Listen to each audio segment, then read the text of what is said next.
What's going on? We are back with another episode of A Fighting Chance. How you doing, my friend? I'm doing pretty good. I feel good. I just sang the intro.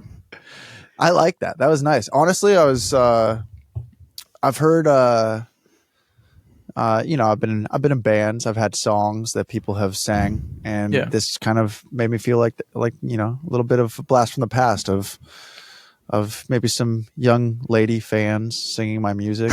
You're not a young lady. I'm not calling you a young lady. I'm just saying it felt similar. Yeah. Yeah. That's great. I mean, if you are a young lady, so be it. Who cares? I mean, yeah, we'll never know. We'll never know. We will never know. But yeah, now we're doing the whole show analog. We're singing. We're just doing everything the hardest way possible. I like that though. Yeah. Why make anything in life easy? I hear if you make things a little difficult for yourself, it'll prepare yourself for tough situations. Yeah. Then what's Ian Gary doing? Dude, I don't care. Actually, I don't care, and I think we can move on. Yeah, I don't care. It doesn't get us any more views. We don't get views anyway. So why are we going to talk about something we don't care about? That's true. What do you care about? I was listening to Tucker Carlson on Lex Friedman about an hour ago. Yeah, that was pretty interesting because he just interviewed Vladimir Putin, so that was pretty interesting as well.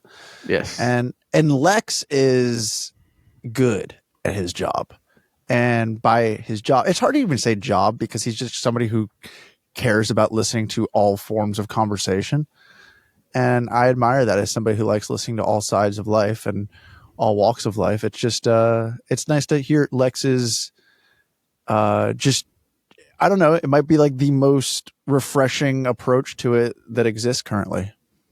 Which is funny because it is a little, no, I'm not gonna say robotic, but it's just he comes across as like just because he makes robots. I get it.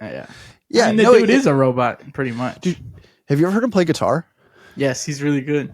Dude, he's good at everything. Yeah, that's what I mean in terms of robot. Like, he's just he's not one of us. Well, so you'll turn on a Lex podcast sometimes? Yeah, I even applied to work with him one time. That didn't happen, but I'm a fan of Lex Friedman. I think he's a beautiful person inside and out. Actually, I have no idea what he looks like, so I don't know what that means. But I do believe, like, when Lex does an intro and he's connecting with his audience and he gives like a little like disclaimer at the beginning, and you just feel it. You feel it from the heart. And so I remember listening to Lex go on Joe Rogan for the first time, and I was very jealous. Like, I remember the feeling of like listening to this like young guy who Joe's like just be like, "Hey, I'll take you under my wing. What do you want to do today?" Like it's just like, yeah. And I remember literally just being like, "Who is this guy? He seems good at everything. Oh, he makes robots. He plays guitar. He's a black belt in jujitsu. And now he's got, I mean, he gets bigger guests than anybody."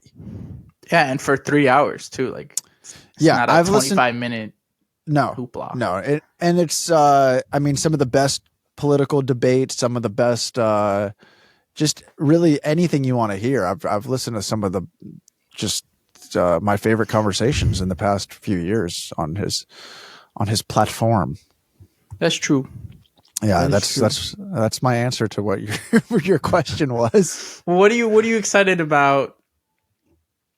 I guess there's nothing to be too excited about, right? In life at all, yeah. Sorry. I got a kid coming. That's exciting. I'm gonna be a dad soon. Yeah, I guess we're at different points right now. The age gap is showing at the moment.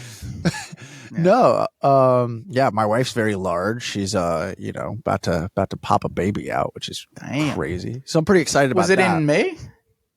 No, dude, it's next month. No way. It's next month. Really? Yeah. Wow, it feels like it just happened. Yeah. That's for me crazy. too. For me too. How does that feel? It feels, dude, honestly, like, all jokes aside, like, I never had any like expectations of what, like, being married to somebody who's pregnant is going to be like. I never knew like how, you hear so many people talk about like what what this is going to be like and how crazy pregnancy is. You don't know how crazy it is until you're like witnessing it first. Yeah, it's like it's completely incredible to witness just these. It's first of all, it's truly like the definition of forced growth, like that happens to a person, like not just in like a literal physical sense, but like seeing just like, you know, you become like, or not you, not me, but she becomes like so, just seeing those changes in her has been like really, really awesome. And it's like I didn't know, like you never know, like, oh, this person's gonna be a great mom. Like you want to believe that they are, but like through 9 months you really start to be like, oh, okay, cool, she's got this. Like I don't think I do, but she's got this down. So I don't know, it's scary, it's really, it's exciting. It's, dude, the internet is a horrible place. Doctors baby classes are just frightening. They're just there to scare you. Yeah. Every little thing that they say is just like, you know, I'm a big Dr. Google guy. I go on Reddit and I go on YouTube, and I just, you know, they're trying to brainwash us and do whatever with. Don't give your babies Tide Pods. Don't. Dude, it's crazy. Like the rabbit holes, like I'm a go down rabbit hole kind of guy to begin with, but this has just been next level for me.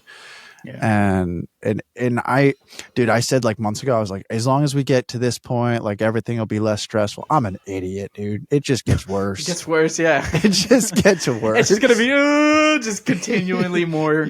Yeah, I know. And it's like, yeah, every little chapter just presents more and more. But I mean, I guess that's just a positive thing. It just shows that we care, and it's. But no, exactly, dude, it's really really exciting as one would think. So no, yeah. I don't know, dude. I'm excited for things in MMA too, though. Like it's not like I'm not excited for fights and knockouts and people getting choked out. I will say last weekend was. What did you think of the card? Yeah, what did you think overall? I think it was an up and down night. I think definitely the two guys that they headlined with the intent of like them winning and having a nice moment. It definitely killed the sparkle of the event. Brandon not winning and Yair losing. But, you know, that's not in their control. Some people think it is, but it's not in their control. And I thought it could have been a better card. Like, I know Raul pulled out, that definitely would have added some energy. Yeah. But I don't know. It's just an interesting card. I think the altitude definitely affected the main event. It seemed like Brandon wasn't too concerned with it at all. And, which is with weird. The fight? No, with the altitude. Brandon Moreno? Yeah. But Royval's camp trains in Colorado, so they're training at like almost the same elevation. Isn't Moreno from there? Yeah, he doesn't train there. He lives in he trains with Safe Saud and but I think he lives in Vegas, and then he goes out too. So I don't think they consider that, and it looked like he was trying to pace himself from the jump. Really? You know what I mean? It didn't seem like he was like he got really tired at the end. I don't think it wasn't like a real Brandon Moreno fight. It felt weird. That dude, I honestly kind of wanted Royval to win. I was like, oh, I hope he gets. Royval too. Well, I kind of hoped it was going to be like an insane Royval, like flying knee explosive knockout. Like I was hoping for something pretty sweet, and then it wasn't that. Like, it stamps, you know. Yeah, but I mean, I think it was definitive that he won the fight. Like I don't think that. No. I think from what I'm seeing, people think it's definitive. Yeah, but I could argue for. I think it's just a close fight. I think it was more definitive than like Sean Strickland and Rodriguez.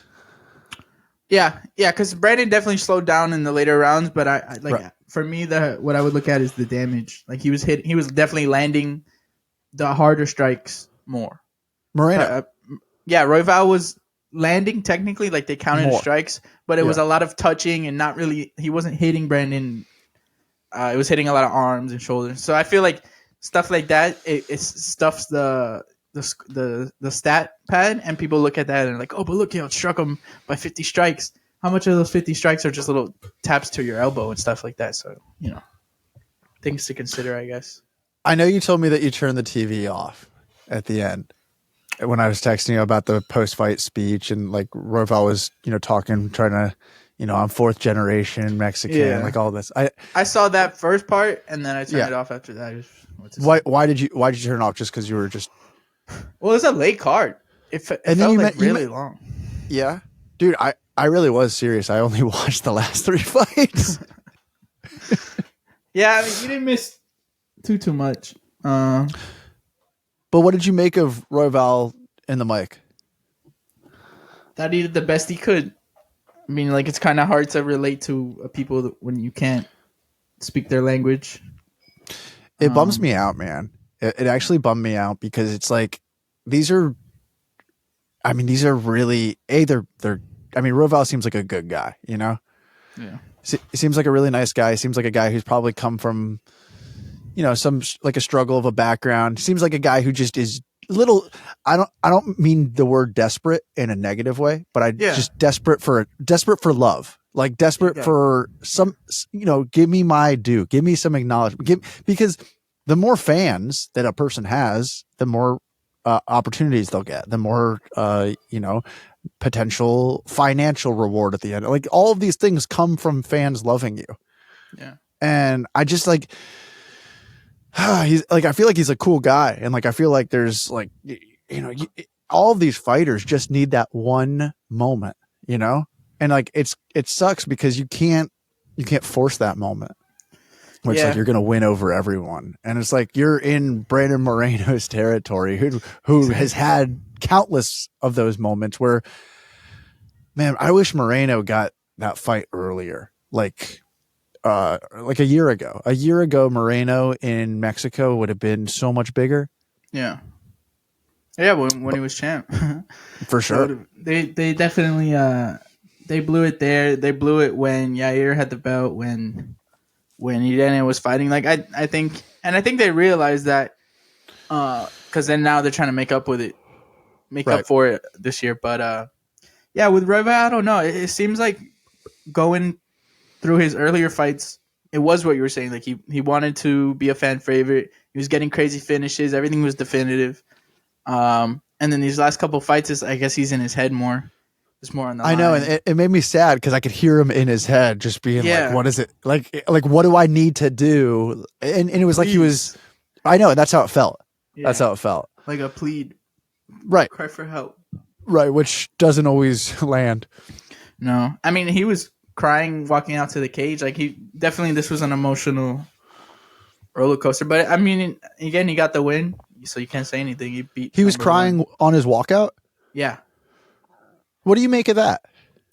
I think it was he is, like I can relate. I wasn't born, my family's Peruvian, Puerto Rican. I wasn't born there. I was born in the States, but you feel like a connection to your roots. So to be doing the thing that you love and getting paid for it, and then doing that in front of, what was it, like 20, how many, 10,000? 20,000. 21,000. That arena was huge. 20,000 of your people. Right. That has to be pretty, like, I'm sure that shit hit him in the moment. All right. I like what you just said. But, dude, okay. What does fourth generation mean? Fourth is, I'm not even that deep, so I don't know. I think, wait. Doesn't that mean he's 4 generations from somebody who lived in Mexico? I think so. So you're like, I'm first generation. Right. Like, you are way more Puerto Rican than he is Mexican. But still, like, it's not like his family members don't all look Mexican and probably speak. You know what I'm saying? Like, he grew up in. Wait. He obviously can't speak Spanish though, because he would have done his post-fight speech in Spanish. No, I'm saying his family. Oh, for sure. I have uncles that speak Spanish, and my whole entire family speaks Spanish. You do? Not really. Not like super. Really? Cool. I'm working on it. I'm working on it a little bit. Dude, come on. Sorry, man. Dude, that shocks me that you can't speak Spanish, though. Yeah, I've heard that also a lot. My name is Salvador. No, but I mean, both your parents speak great. Obviously, they just didn't speak when you were growing up. They said that when I was little, that's all I spoke. They said I grew up. My first language was Spanish, and then Really? they put me in public school, and it just I picked up English, and they just kept speaking to me in English. But they still speak Huh. Spanish around the house and stuff like that. And That didn't go you bet, away. I bet you can understand it better than Yeah, I speak can it. understand. Yeah. Wow, dude, that's interesting. Yeah. I can barely speak English, so Yeah, that's not fair. I've like built in have to learn too. Come on, bro. wait, you what? I like built in by default have to learn too. I know, but Just what I was born. wait, into. wait, wait, wait. Well, I don't view it as like a have to. I view it No, but as I'm like just saying, like if someone was born in North Dakota, like there's no other language yeah. involved in their life. But if I could speak Spanish and English, I'm okay. I went to Emily and I went to Cancun like 2 years ago, and she was able to literally speak to the locals because she's worked as a teacher in public schools for so long that she was able to speak Spanish to the locals, dude. Like, and I'm not saying like carrying on a conversation about every little thing, but like basic conversation, you know? I could do that. Yeah, Like if dude, I needed to go overseas and not overseas, but go yeah, somewhere and, yeah. and order food or some shit like that. Yeah, I can. It's like, dude, I speak music. I speak fives. Yeah, yeah. No, but it really, I don't know. I just, when I hear people who can speak like 5 languages, I'm just like, damn, that, Yeah, the linguist. it's just, yeah, it's wild. And then people who it comes easy for, like that's, yeah. Well, that's their music. I guess that's how they express their. I can't even read They Braille, just- dude. I can't. Did you ever try? Yes, I tried, and it's not that I didn't learn the language of Braille. Like I knew the alphabet of each dot and everything.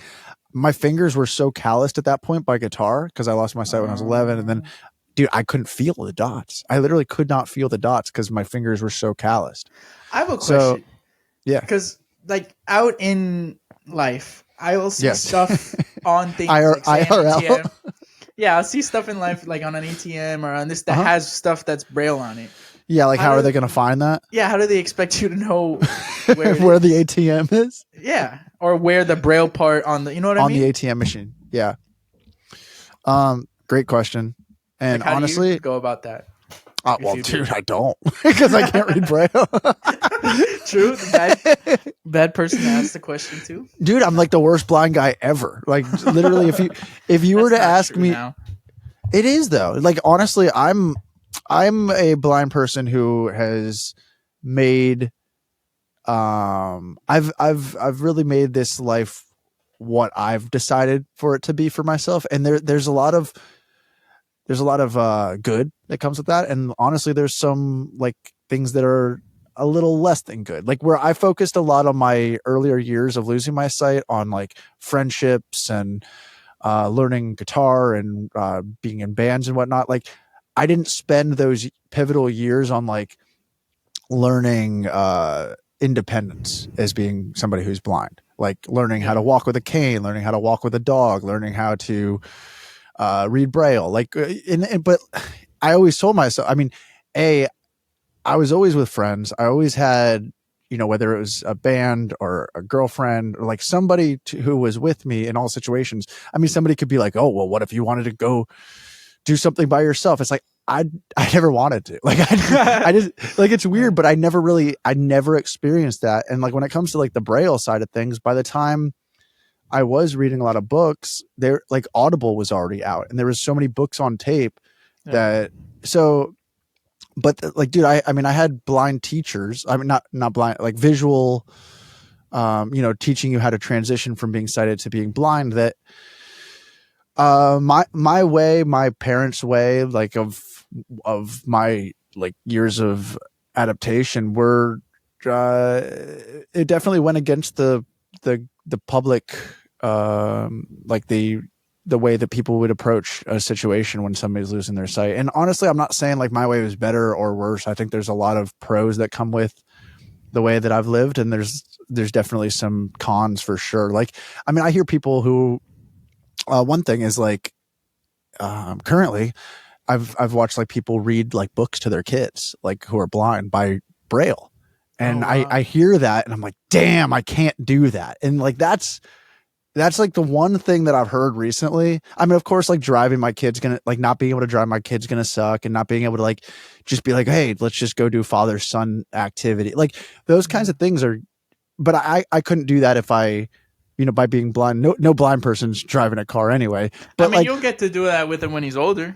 You'll have those I know, moments. They'll just be a little 100%, later. 100%. And I definitely look forward to that for And sure. they'll probably But be even better because then he'll be a real human being at that point. yeah, yeah, let's go to Vegas. Yeah.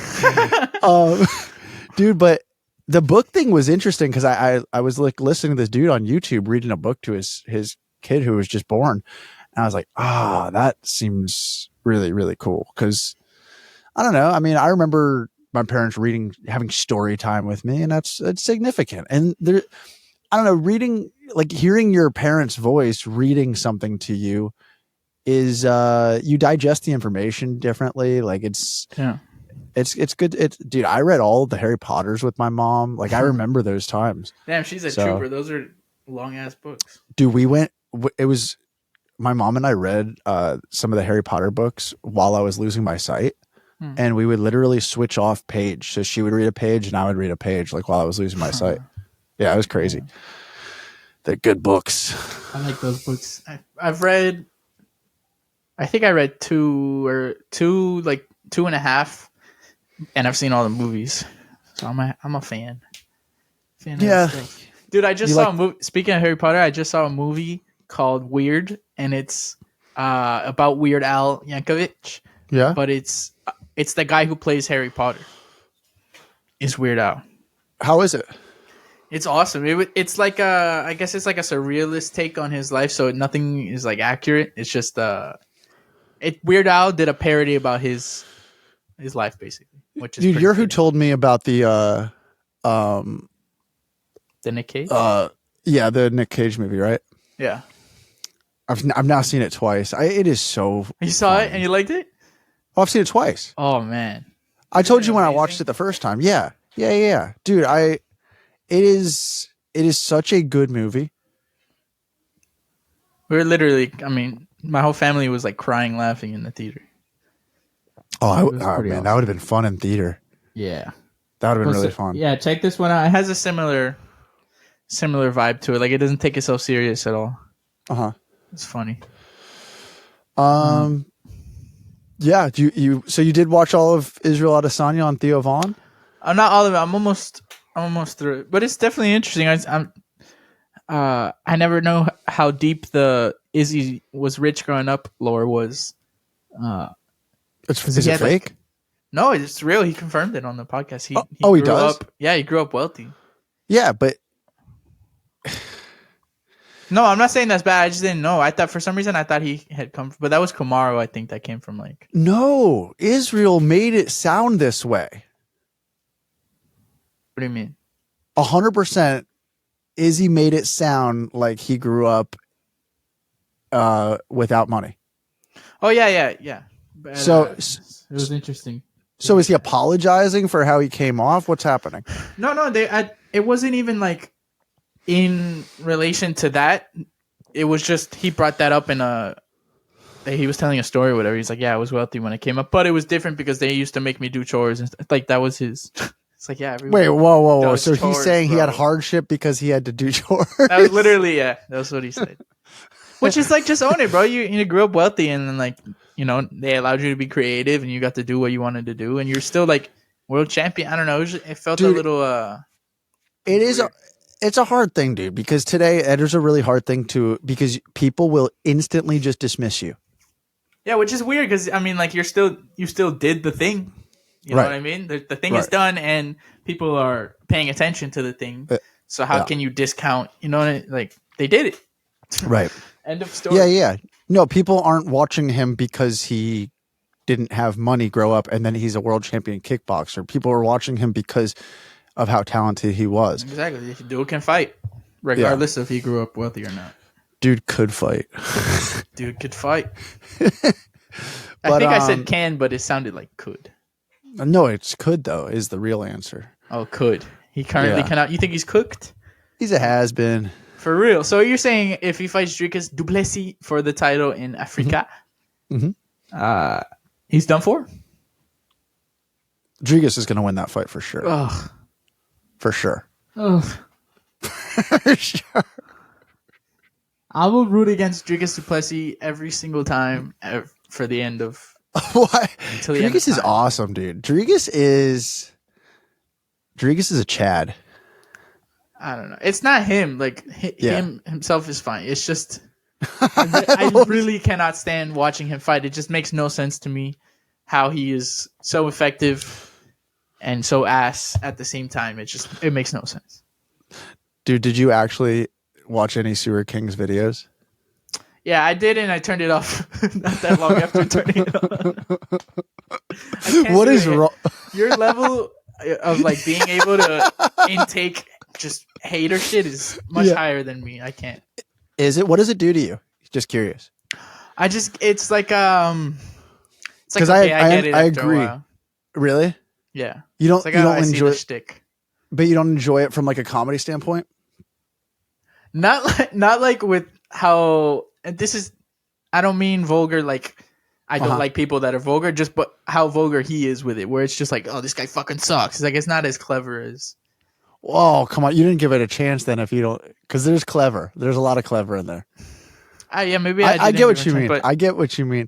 Dude, I'm not going to lie. There's been a few times this week that I've been watching some of his videos where I've actually been crying laughing so hard. Like, but you get a kick out of that stuff, though. That's like your favorite stuff. No argument. Like you're a guru fan, you know? I'm a girl fan, yes, for sure. I'm definitely a girl fan. But Guru doesn't come close to this as far as offensive goes. No, but it's the same kind of like, it's almost like rage versus like witty, which is well, come on, dude. Have you heard Guru's new Mark Goddard impression? Yeah, but that's loud and like you know, that's Guru. That's how he does it. So you like quiet comedians? No, I'm just saying I don't like them as much as you'd like them. I did a Reddit roast me. This is right up my alley. Yeah. Exactly. Yeah. That's what I mean. Like you definitely enjoy this stuff. Yeah. I'm not built like that. I'm not going to lie. While you're saying this, I feel like you're insulting me by saying I'm not built like that. No, I'm saying you're cooler. I can't do that. Oh God. This is the most passive aggressive thing I've ever heard. with your little videos over there. Your little vids. Okay, well, if you do get a second, maybe watch him break down Marab and Nina wrestling. Oh, I saw that. I saw all of that.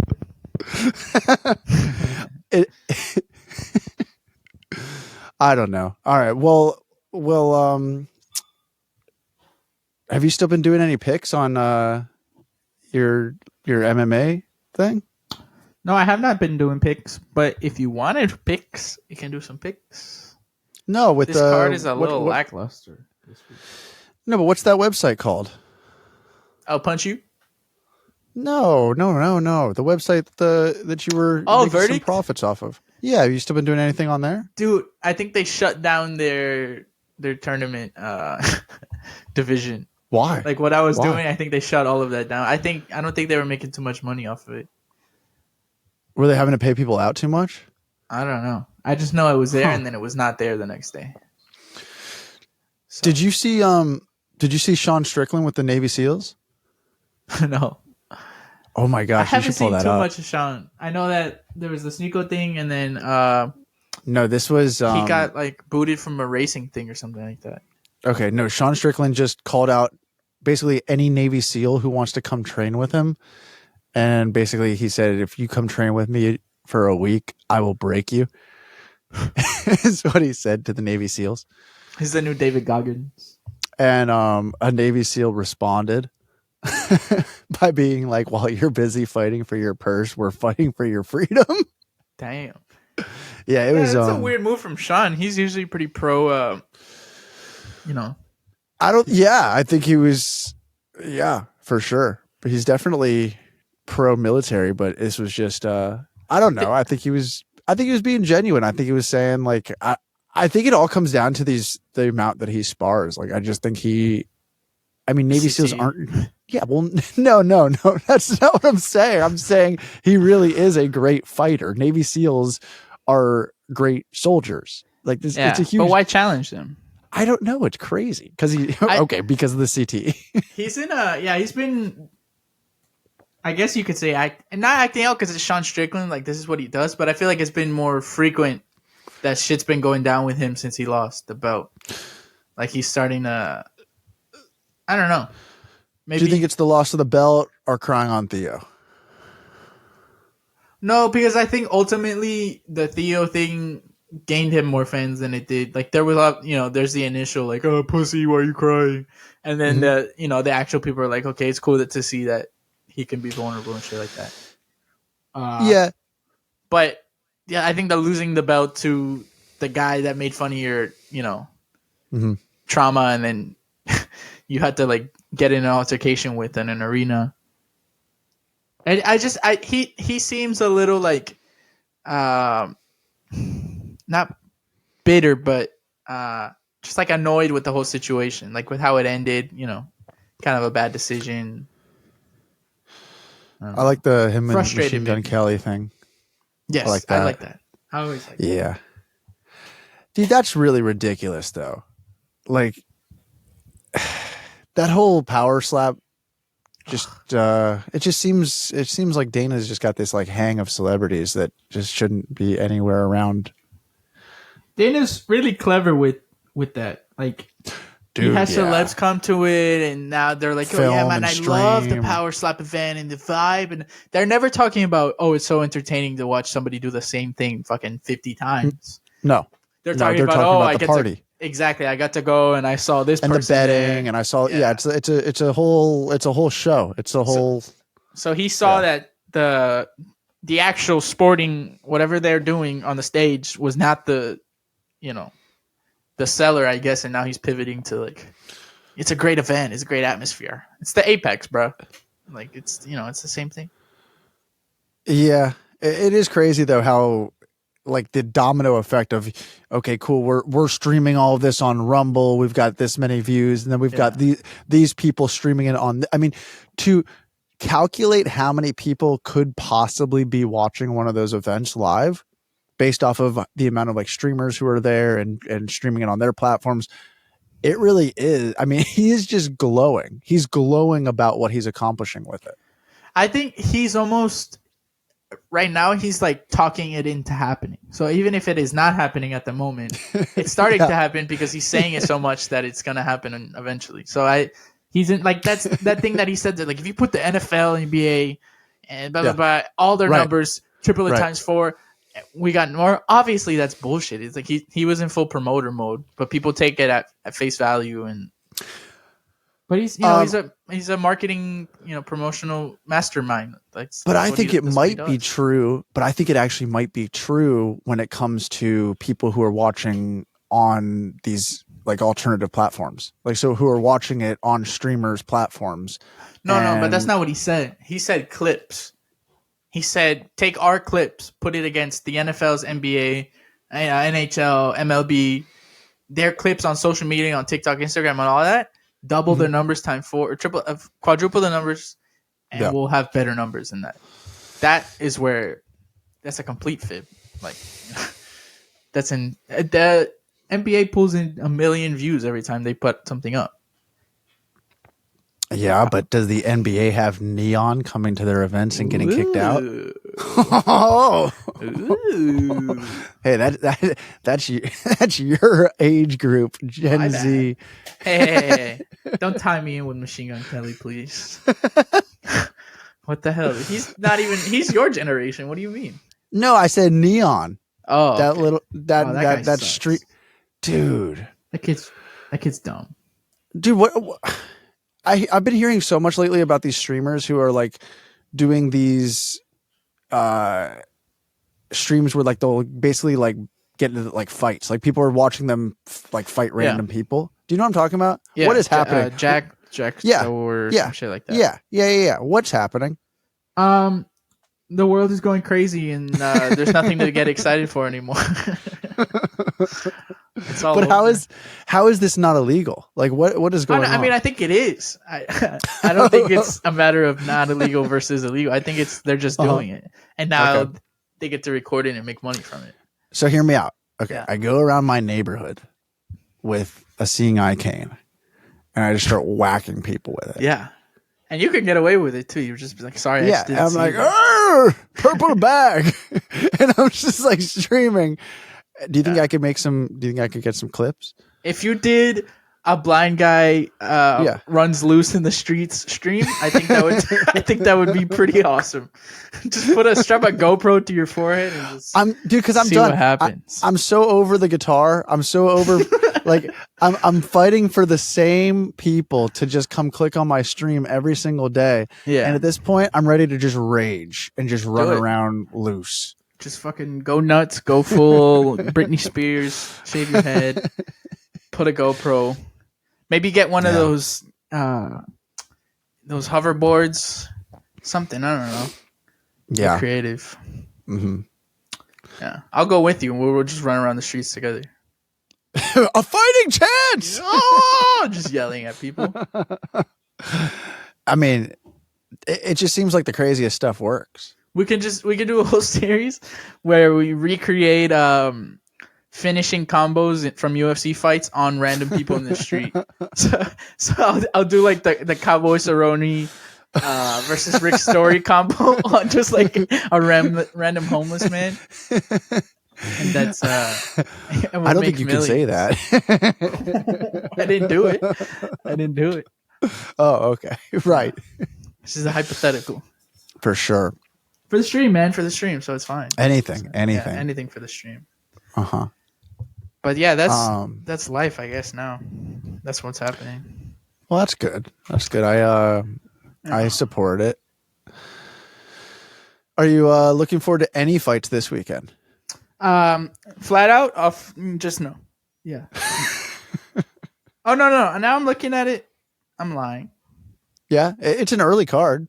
It's not bad. I'm seeing Ludwig Klein. He's good. Javid Basharat. He's good. Our boy, Eric Anders, who we've had on the show, he's fighting this weekend. Oh yeah, he's fighting Jamie Pickett, who turned me down once on the show. Well, so let's go. Let's go. Eric your Anders boy came on the show. So. Yeah. And then Matt Schnell, Steve Erceg is a great fight. That's a cool one. Dude, this is a good card. I hate that this is at the Apex once again. Oh, dude, okay. Get rid of the Apex. Please. I don't want to sound like Ariel Helwani here, but for real, get rid of the Apex. Like it's enough is enough. Yeah. It's so bad. I mean, look at how much better like the Mexico card, if that would have been held at the Apex, it would have felt like hell. Like it would not have been entertaining. It would have felt like ass. But the fact that it was there and you can hear the crowd like being revved up, it added a little more energy to it. And it's just not building guys the same. Like they're kind of running into that issue now. Like look at 300. That's the point. That's the best point. Is that it's not building anybody. No, nobody has a chance to get the spectacular knockout in front of the crowd in Kansas City or some shit like that. Dude, like, there's no hometown heroes anymore. Exactly. Yeah, look at all the big people from before. Silva was big because he used to fight in Brazil. Right. GSP was big because he would fight in Canada. Like they're not doing that, and it's actually hurting them. I know, and to just bank everything on big T-Mobile Arena, I mean that's nobody's hometown. No. And for really like no solid reason. Like other than comfortability. Like they're comfortable doing events there and it lets them, but you know what I mean? They didn't get big because they were comfortable. That's a weird one. I'm for less cards, just a few less a year, and for I don't know, working a little harder. But and then look at who they ended up putting for the headliner of 300, a guy that wasn't built through the Apex. He was built through crowded events. Like, obviously he had the name tied into it, but they tested him out for his first fight in New York on a pay-per-view card. Whoa. Jamal Hill was built in the Apex, though. I'm talking about the other head. Like, Jamal Hill wasn't the selling point for that. Wait. That's kind of funny, though, that you said that because it literally was called Sweet Dreams Arena. I know, but I'm talking about Alex. I'm saying the fact that he's in that position. He's I'm talking the A side. But I'm talking about the guy who's going to win. I think he's gonna win. Also, yeah. Jamal? Yeah. Hell yeah. Yeah. But yeah, I think they should Yes. definitely get out of the Apex. Mm-hmm. Maybe even find. I remember they did one card. I think it was Marab versus Yan. They At did it the, in just like a Mirage. small. Yeah, exactly, and Yeah, that was cool. yeah. Like that, even that added a little more energy. Uh-huh.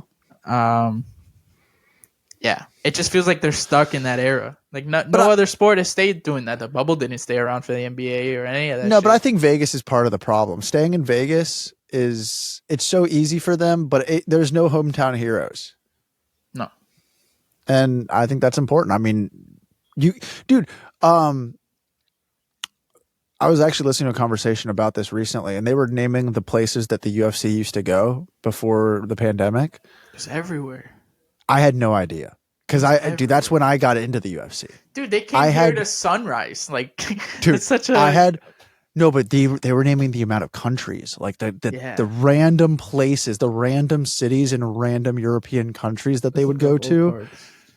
Dude, look up some of these cards, because the places that they used to go to, they will never go again. Yeah. And I'm like, oh my gosh, this used to be awesome. And think about the amount of fighters who are from these places. And all the people headlining those fight nights right now are all the stars. Like exactly. So 100%. Dude, 100% they would have gone to where's Jarzinho from? They would have went there. Oh, somewhere. I don't want to say the wrong thing and look not bad or look good here. Look not look good. There we go. Dude, did you know that Jarzinho is from Wallace and Fatunia? What? Dude, look up this country. Wallace and Fatunia? Yes, Fatunia. Okay, wait, I'm looking up the arena. Yo, I was sending David emoji flags the other day. just all of the ones because of my phone's voiceover, it'll say the name of the country. And there's so many that I'm like, what? Like countries I've just never heard of. All right. Dude, this is check this place out, dude. Oh no, I've got the fights. Oh, the fights. Yeah, there's like Anderson versus Blachowicz in Rio Rancho, New Mexico. Blade versus Dos Santos in Raleigh, North Carolina. Busan, North Korea for Frankie Edgar versus Korean Zombie. Washington, Wait, what? D.C. Did you say North Korea? Yeah, North Korea versus Frankie Edgar. Wait, what? Wait, they were not in North Korea? South Korea. I said Busan, South Korea. I heard you say North Korea like 3 times. Maybe I said it. I don't know. Moscow, Sao Paulo, Singapore, Boston, Tampa, Copenhagen, Denmark. Yeah. See? Vancouver, Shenzhen, China, Uruguay. Yeah, so just everywhere. Everywhere. Newark, Edmonton, San Antonio, Sacramento. And the thing is, that's how the UFC got big. Yep. That's how I guess they grew up watching. Yeah. But Did you watch any of putting Norma Dumont in the Apex and calling it a day. God damn it. Did you watch any of PFL, Bellator, Saudi Arabia? I did not, and I don't intend to in the future. Because of the PFL and Bellator? I don't have any interest in it. What about John Jones and Shale and Francis Ngannou? I thought that was funny, but I just looked at that on Twitter. Yeah. I'm not tuning in. No, I'm not tuning in either, but that was pretty cool. Yeah, I don't like John Jones a little more again. But I like that Ngannou called him fat. That was kind of funny. Did he? I didn't hear that. Yeah, he's like, because he called him out. He's like, no, man, you're fucking fat. That's what he said. And then really? Yeah, and then John stopped talking. Because Jones was looking a little. He was looking like DC out there, really. Really? They switched roles now. Or not switched roles because DC's still huge, but now they're just both one in the same. Interesting. Yeah. Hey, it's hard to recover a peck. Did we ever talk about Joe Pyfer getting his ass beat by Jack Hermanson? I don't think so, but that was so bad. That was pretty funny. I'm not gonna lie. He had it in that first round too. He had him. He was looking great. Yeah. And then I guess Jack Hermanson is just that guy. Because I don't think you like Joe Pfeiffer. I like Joe Pfeiffer. I thought you're the one who doesn't like Joe Pfeiffer. What? I remember I sent you because his last fight. I sent you an interview, and you were like, "Oh, this guy stinks" or something. You said something. I'm wittier than that. Let me see. Let me see what witty. I have receipts. Do you? Yeah, from October. Damn. You hear Joe Pfeiffer's media day, really raw, and then you put, yeah, dude, what a pussy. What's the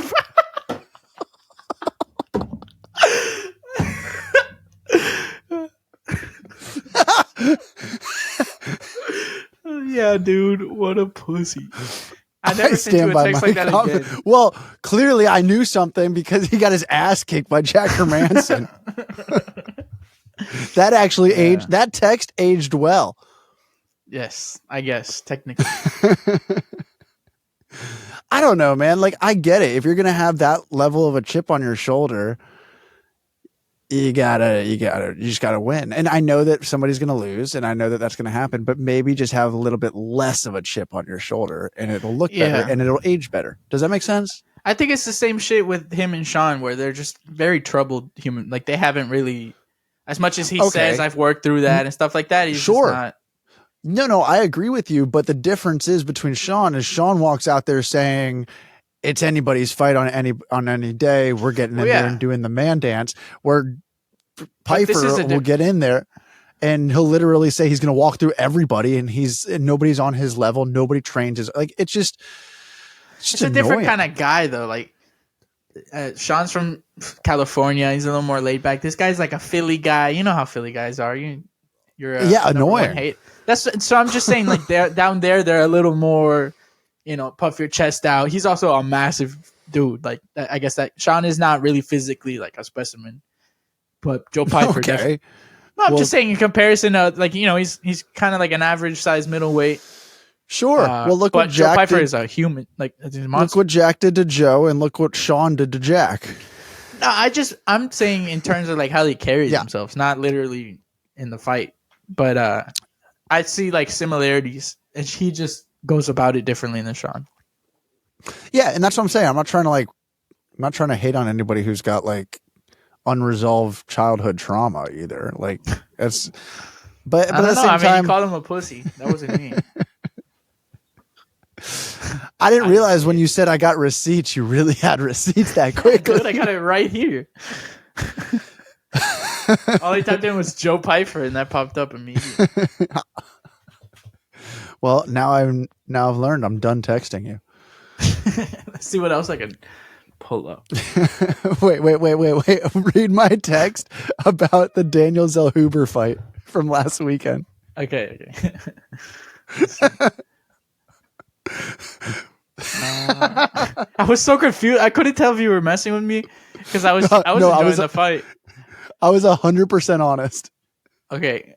Jared goes, I'm not watching. And I said, let's go.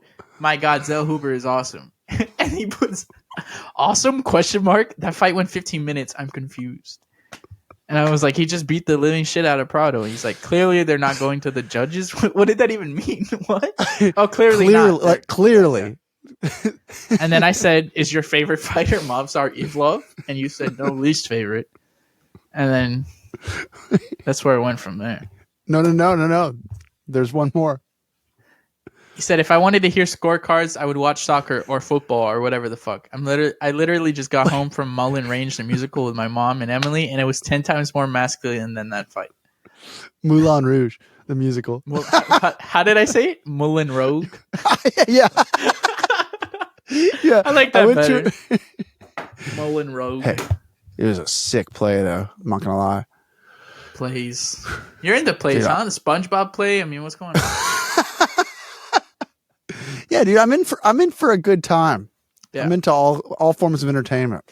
Pantera, Lamb of God. Oh, I love Lamb of God. Dude, I saw Pantera, Lamb of God. Did I tell you that? No, but I know that they were playing here. Dude, and I wanted to go, but I didn't have the money for the ticket. I saw them in Tampa.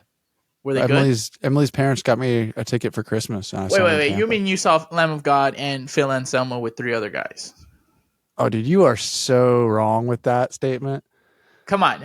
Rex is alive, but he doesn't play with them, I don't think. Yes, he does. Rex plays with him still? Yeah. Okay, well Vinny's dead and Dimebag's dead. Okay, so it's half of Pantera? You've got Zach Wilde, who's Dimebag's like closest guitar Zach friend. Wilde? Yes. Oh, I didn't know that's who they got. Who's the drummer? Literally what? Who's the drummer? Drummer of Anthrax, Charlie. Huh. I forget his last name, but drummer of Anthrax. Dude, literally insane.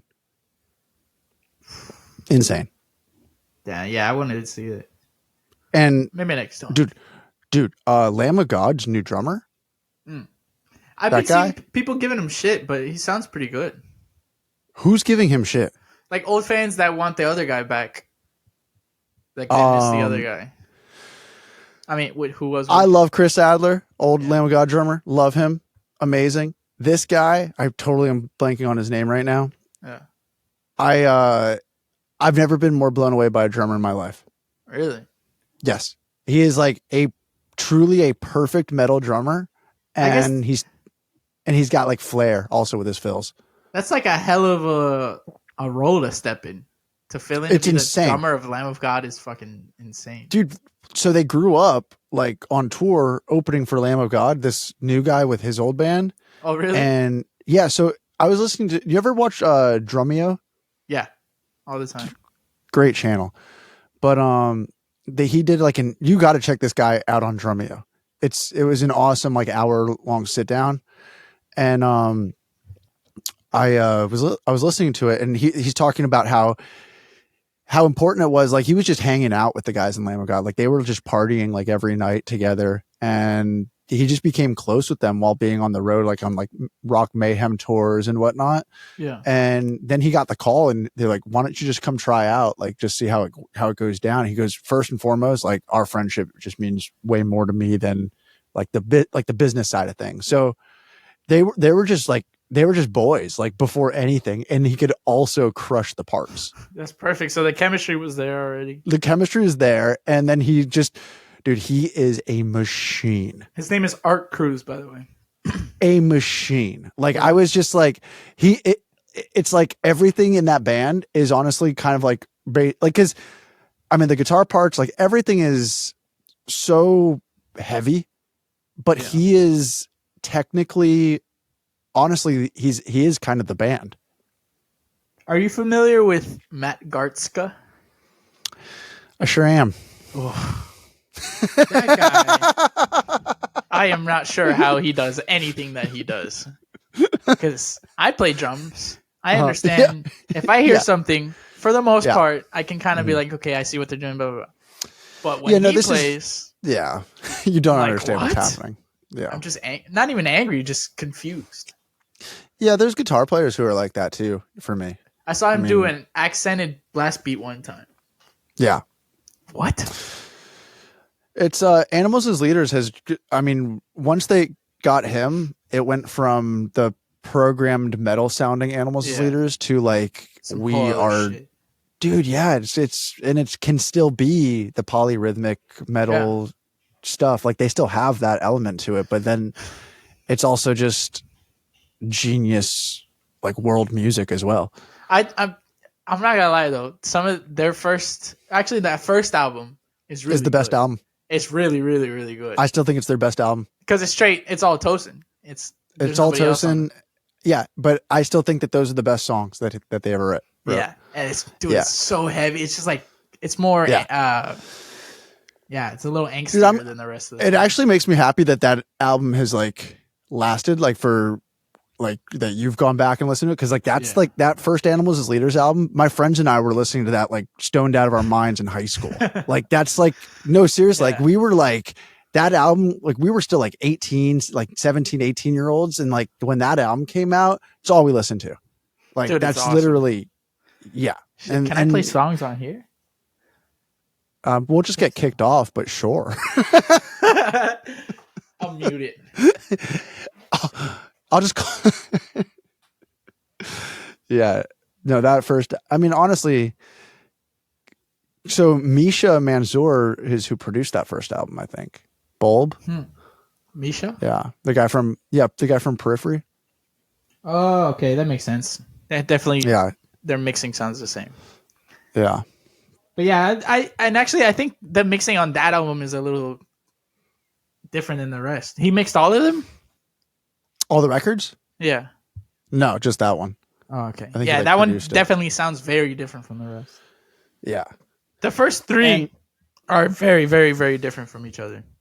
the first 3 records? Yeah. Are they your favorite instrumental band? Oh yeah. Really? They're really the only instrumental band I listen to. No, I'm lying. I listen to a lot, but they're like in my top. I think last year they were my number one listened to artist. Did you just recently find them? No, I've listened to them for a while. Okay. Yeah, since maybe 2017, which is a while in my life, I guess. That is a while. It's a while in anybody's life. 2017. That's true. It's long now. Yeah.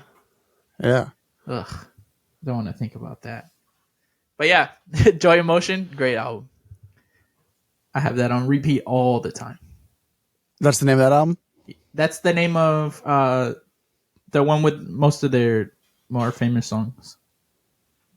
Like what's off that album? Oh, okay. Yeah. Yeah. I love that one.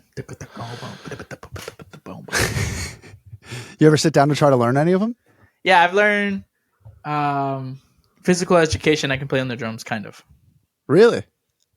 And I know the groove, like the one groove that he holds, but all the extra stuff I can't play. Yeah, so I'll learn it.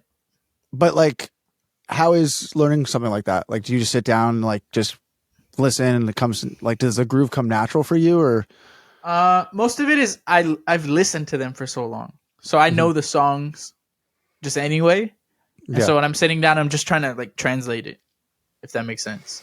Yeah, definitely. Like I already know it, so I'm just trying to see if I can actually play it. Have you been playing a lot lately? More than before. What about Pablo? As much as I can. He's been playing a lot too. Yeah. Nice. Are you guys still like gigging and stuff? He is. Nice. I might have a gig, but I don't know. I don't know. I want to.